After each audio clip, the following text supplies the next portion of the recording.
Ya,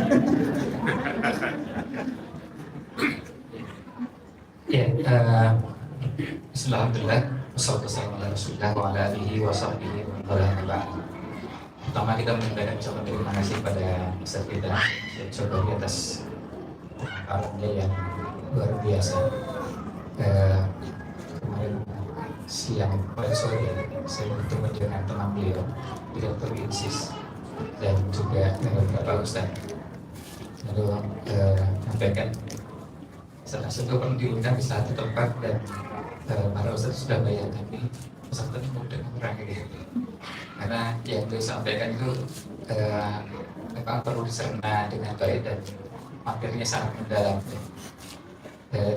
Sehingga nanti kalau ada yang tadi sudah sempat menyimak tapi belum bisa menangkap semuanya, nanti nonton lagi rekamannya. Jadi ini bukan karena nanti targetnya biar rekamannya di FYP ya, ini ada hubungannya viral dan tidak viral, tapi saya khawatir tidak bisa terserap semuanya sekaligus karena tadi kita bisa lihat bagaimana ketika beliau menjelaskan tentang Robbaniyun dan dengan dua ayat yang tadi beliau sempat ulas. Di ada ayat laula yanhakum Robbaniyun wal ahbar. Nah, kemudian di ayat yang kedua di surah Ali Imran ketika menjelaskan tentang Robbaniyun, ini dua-duanya diulas dengan ulasan dan pilihan tafsir yang diambil juga itu pilihan yang memang penjelasannya paling pas dengan konteks kita sekarang. Karena tafsir yang tersedia melimpah dan banyaknya luar biasa, tapi dipilih yang memang pas dengan kondisi kita. Sehingga itu yang pertama saya menyarankan nanti bisa setelah pulang ini, ya nggak harus nanti siang ini, sore juga boleh, malam, besok juga bisa disimak kembali di materinya, khusus pada bagian ini, dan sambil tentunya mencermati ayat dan ulasan yang disampaikan. Ada penjelasan Imam Ibnu Qayyim, penjelasan Imam Ibnu Hazm, termasuk ketika beliau tadi sebutkan ini Masyriq dan Maghrib. Jadi nampaknya beliau lupa menerjemahkan. Jadi maksudnya kedua ulama ini berasal dari wilayah yang berseberangan, yang satu di timur dan satu di barat. Nah juga saya khawatir tadi tidak semuanya menangkap bahwa ketika beliau menyebutkan oleh Imam Ibnu Hazm Al-Andalus, Andalusia itu di sebelah barat. Nah, sementara kalau yang nggak hafal peta kan nggak tahu timur baratnya sebelah mana gitu. Ya, artinya Imam Ibnu Qayyim itu dibilang timur tuh timurnya sebelah mana gitu. Nah, perasaan kita ini di timur. Ya. Maksudnya Indonesia ini kan timur ya, timur, dan ada sebagian yang kemarin ketemu pengusaha bakso bilang dengan saat ini menunya Timur Tengah. Kok bakso Timur Tengah di mana? Maksudnya Jawa Timur dan Jawa Tengah. Jawanya di mana? Jawa Tengah. Nah, ini istilah baru lagi nih, Jawa Timur Tengah. Ya, Ibnu Hazm dari barat, Imam Ibnu Qayyim dari timur. Nah, timurnya itu tengah-tengahnya sebelah mana gitu. Nah, kalau orang belajar sejarah memang pasti tahu nih, yang tengahnya itu yang tempat turunnya wahyu itu yang tengahnya. Nah, terus kemudian nanti kan beliau ini perlu ikut umrah peradaban, ya, biar ngerti arahnya. Yang di Jogja kan sudah terbiasa kalau kita kemana-mana itu nunjukkan pakai arah ya. Sebelah mana? Oh ada pak timurnya Kutab gitu. Timur. Kalau nggak biasa timur, selatan, utara, barat kan susah. Alhamdulillah kita sudah punya model utara, selatan, timur, baratnya. Nah sekarang tinggal ditempatkan begitu di lokasi langsung di Madinah. Belum membayangkan pasukan musyrikin di perang Uhud itu dari sebelah mana itu? Utara apa selatan, timur apa barat? Nah cocok nanti berangkat ke sana. Dan nanti jelaskan langsung oleh beliau. Jadi supaya tahu beberapa hal tadi. Dan tentunya akan lebih mendalam kalau seandainya kita berada di lokasinya. Sama seperti kalau Bapak Ibu sekalian datang ke Masjid Gede Kauman, terus kemudian kalau hanya masuk lihat dan tidak dibantu yang menjelaskan, tentu masih ketika umat itu ya akan terlihat yang biasa-biasa aja. Ya, ada tembok tebal, kemudian ada tulisan di depan, ada dua kaligrafi di tempat imam, tapi saya nggak bisa bacanya. Coba aku coba nih.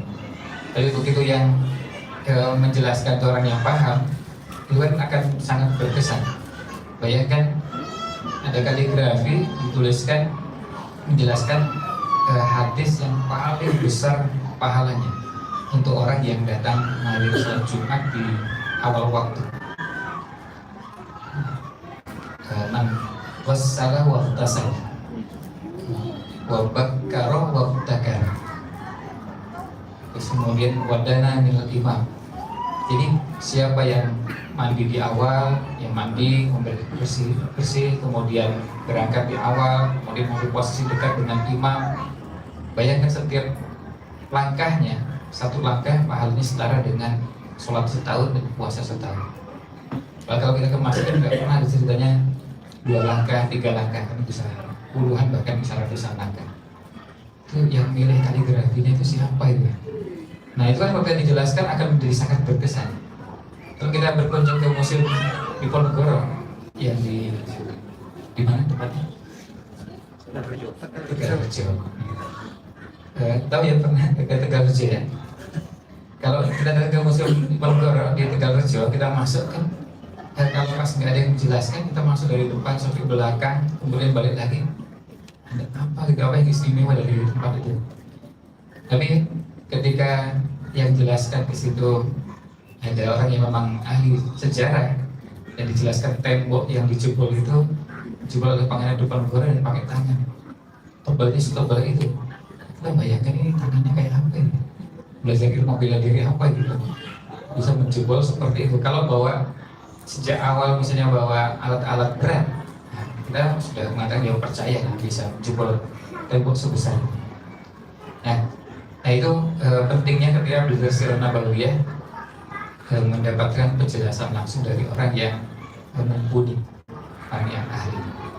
Nah itu jadi kalau yang pertama tadi saya sarankan itu ditonton kembali rekamannya supaya materinya bisa terserap dengan baik. Dan yang kedua kalau ingin menyimak ulasan Sirah Nabawiyah dengan lebih utuh, lebih lengkap, berarti bulan September ikut beliau nanti ikut beliau juga Asep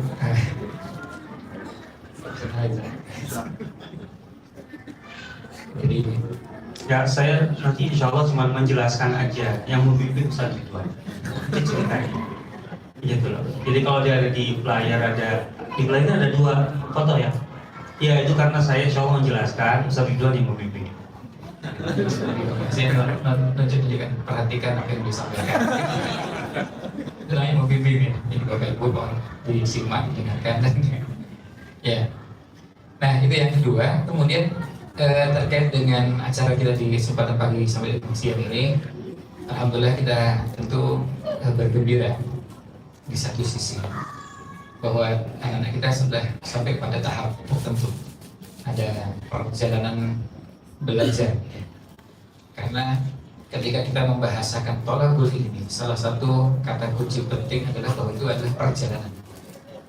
Ya, jadi aktivitas yang tidak pernah berhenti. Berhentinya kapan? Ya sampai dengan bertemu dengan ajal. Ketika Imam Ahmad ditanya, atau beberapa ulama yang lain juga ditanya, bahwa alat tulis terus. Beliau menjawab, ma'al mahbarah ilal maqbarah. Akan bawa pena terus sampai ke kuburan. Artinya belajar terus sampai dengan bertemu dengan ajal. Nah, artinya untuk anak-anak kita, kalau kita melihat sudah selesai sampai tahap tertentu, ini bukan berarti belajarnya selesai, hanya selesai di tahap tersebut. Mungkin belajar lagi ke tahap berikutnya, belajar lagi ke tahap berikutnya, dan begitu seterusnya. Bagi kita sebagai orang tua, menjadi keyakinan yang harus tertanam dengan sangat kuat bahwa kita bertanggung jawab untuk mengantarkan anak-anak. Tahapan-tahapan tersebut ayo kita kawal, kita jaga supaya anak-anak berjalan dalam bingkai atau dalam rambu-rambu yang masih terus rambu yang benar dan belajar. Karena jangan sampai anak belajar tapi salah proses belajarnya, salah cara belajarnya. Dalam kitab Ta'limul Muta'allim kita dikenalkan ada yang namanya belajar tapi salah caranya belajar. Nah, kalau anak sudah sampai pada tahap ini, berarti akan ada tahap berikutnya, dan itu menjadi tanggung jawab kita sebagai orang tua memikirkan kelanjutannya kemana. Kalau sudah selesai, yang kebetulan anaknya sudah selesai di level di tahap yang namanya akhir periode kutab, kemudian ada lanjutannya madrasah, maka ini menjadi bagian dari proses perjalanan berikutnya. Ini menjadi satu alternatif dari perjalanan belajar yang kita berharap supaya sejalan dengan apa yang sudah dibangun sebelumnya. Nah, oleh karena itu ini menjadi harapan kita semua. Mudah-mudahan Bapak Ibu sekalian bisa terus mengawal anak-anak yang sudah dihantarkan sampai pada titik. Dan kalau kemudian ada yang sudah selesai kembalikan kepada orang tua, itu bukan berarti selesai belajarnya, tapi ini cuma selesai di tahap tersebut. Nah, kita berharap mudah-mudahan apa yang sudah ditanamkan itu diteruskan, dan orang tua bisa bekerja sama dengan berbagai pihak, termasuk lembaga pendidikan yang akan terus mengawal anak-anak. Kemudian yang terakhir, kita juga tentu berharap proses belajar yang sudah dibangun pondasinya di kutab ini bisa diteruskan, termasuk diteruskan di rumah, yaitu belajar dengan basis yang tadi sudah disampaikan Sirah Nabawiyah. Kita sulit untuk bisa punya model yang detail, bahkan memang tidak ada model yang detail dan sampai sedetail-detailnya. PR kita adalah meneruskan belajar, karena belajar kita ini jujur kalau belajar Sirah Nabawiyah masih menyisakan PR yang banyak. Bapak Ibu ditanya berapa jumlah bantal di rumah Rasul Shallallahu Alaihi Wasallam, kira-kira tahu? Itu kan menjadi PR sederhana bahwa ternyata kita belum kenal dengan Rasul Shallallahu Alaihi Wasallam. Apalagi kalau detail-detail itu berhubungan dengan fisik dan kehidupan rumah tangga Rasulullah Shallallahu Alaihi Wasallam. Maka ini menjadi modal penting untuk meneruskan, karena kalau kita tidak punya model, kita akan meniru siapa? Karena model yang paling bagus adalah model yang selain disebutkan dan sudah disinggung dengan uswatun hasanah, tapi dia modelnya detail. Kalau tidak detail, kita susah untuk mencontohnya. Kalau kita hanya mendengarkan dan orang mengatakan Nabi SAW itu orang baik, baiknya baik di mana? Menjabarkan baik itu kan panjangnya luar biasa. Sopan, sopannya itu gimana? Ada yang kita anggap sopan, ternyata dianggap bukan sopan. Malu itu terpuji. Tapi dalam prakteknya kadang-kadang kita juga malu, termasuk kalau hadir di tempat begini, malu duduk di depan, kemudian di agak tengah dan belakang. Itu termasuk yang terpuji apa enggak? Nah, kita kadang-kadang perlu mempaskan itu, dan alhamdulillah contoh itu langsung hadir dalam sosok Nabi Muhammad Sallallahu Alaihi Wasallam. Maka ya kami menyarankan kalau ini bisa diteruskan, teruskan belajar sirahnya, teruskan juga membimbing anak-anak dengan sirah Nabawiyah. Dan sebagai penutup, mari di majelis kita ini, mari kita berdoa, menundukkan hati kita dan menandakan tangan kita, mohon kepada Allah SWT agar Allah berkenan membimbing kita. Tentu juga kita mendoakan saudara-saudara kita juga di belahan bumi yang lain, termasuk saudara-saudara kita di Gaza, Palestina. Mudah-mudahan Allah jadikan yang wafat sebagai syuhada, dan siapapun yang terlibat dalam perbuatan untuk membiarkan mereka, Allah berikan balasan yang setimpal. A'udzubillahi minasyaitonirrajim. Bismillahirrahmanirrahim. Alhamdulillahirabbil alamin. Hamdan yuwafi ni'amahu wa yukafi'u mazidah. Rabbana lakal hamdu kama yanbaghi li jalali wajhika wa 'azimi sultanik. Allahumma inna nas'aluka wa nashhadu bi annaka antallah la ilaha illa antal ahadus samad alladzi lam yalid wa lam yulad wa lam yakul lahu kufuwan ahad. Allahumma ighfir lil muslimina wal muslimat wal mu'minina wal mu'minat al ahya'i minhum wal amwat. Allahumma aslih lana dinana alladhi huwa ismatu amrina wa aslih lana dunyana allati fiha ma'ashuna wa aslih lana akhiratana allati ilaiha ma'aduna waj'alil hayata ziyadatan lana min kulli khair waj'alil mauta rahatan lana min kulli syarr. Allahumma arinal haqqa haqqan warzuqna ittiba'ah wa arinal batila batilan warzuqna ijtinabah. Allahumma man arada bil islami wal muslimina su'an farudda kaidahum waj'al tadbirahum tadmirahum ya rabbal alamin.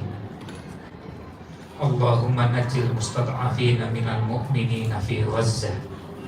Allahumma najjil mustad'afina minal mu'minina fi Filistin. Allahumma alaika bil yahudil ghasibin was-sahayinatil mu'tadin wa man awanahum ya azizu ya qahhar. Rabbana hab lana min azwajina wa dhurriyyatina qurrata a'yun waj'alna lil muttaqina imama. Rabbana atina fid dunya hasanah wa fil akhirati hasanah wa qina adzabannar. Subhana rabbika rabbil izzati amma yasifun wa salamun alal mursalin walhamdulillahi rabbil alamin. Assalamualaikum warahmatullahi wabarakatuh. Waalaikumsalam.